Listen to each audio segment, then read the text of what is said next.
so this is just a quick reminder about cleaning a glass palette with oil or from oil paints. What I've got here is some lotion, and that's because when you're working with oils, you want to always be sure to protect your skin.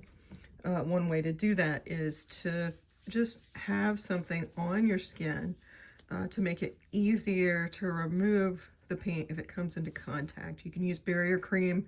That's something that's created and intended just for that purpose, or a found lotion also works really well, so I like to use that.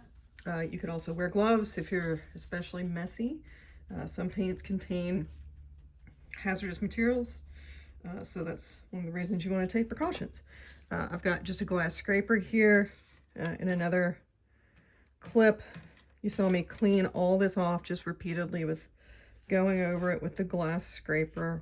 One thing you want to do is be sure to keep your scraper really clean, because if the paint builds up here around the blade, what's going to happen is it's going to be really hard to change that out. So when you wipe your blade clean, be sure and actually pay careful attention to getting it off where it meets to the housing. So that's what I'm doing here. If it does become impacted, you know, and the paint's dried around it and you can't get the blade out, you might find a pair of needle nose pliers to be helpful with that. So normally I don't get a scraper that has plastic on it, but I thought I'd try one to see if it helped reduce hand fatigue. Usually I use metal ones, and one of the reasons for that is because you can see how the paint is getting stuck, you know, and staining the edge of the plastic right here. And anywhere you have paint sitting like that, it's a spot where you might end up with accidental transfer. So what that means is my hand may touch this, might end up with it on my fingertips and not realize it. Okay, another thing I've got with this setup, with the paint that I'm getting ready to dispose of that I've scraped up. So once I've scraped it into a pile, then I'm going to use a palette knife or palette knives. I can just put it straight on the knife, dump it straight into a box that I've got over here to the side.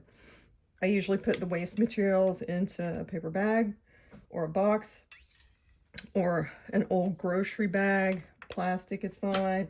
The biggest thing to watch out for is that because wet solvents on cloth or paper towels can be flammable, and that's more likely to occur if you have them compacted.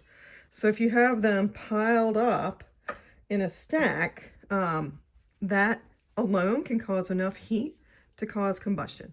So usually what I do with this is I only put a limited amount of materials into wherever I'm disposing of the waste, and then usually I'll put it outside somewhere to kind of dry off, or to let the fumes, you know, the solvents evaporate a little bit more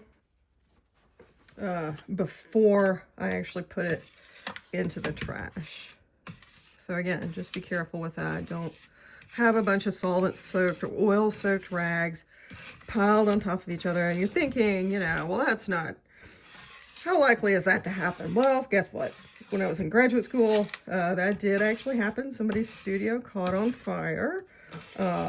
So the things you think, oh, that seems ridiculous, maybe that's too much caution. Nope, not too much caution. Another thing I do is a lot of times when I'm working and I wipe my paint onto my towel or my rag, and if I haven't used all of it, but there's still good clean surface, and this is a Viva paper towel I'm using. Shop paper towels work great too. You can use old towels, but then what I'll do is just set this out, you know, and let it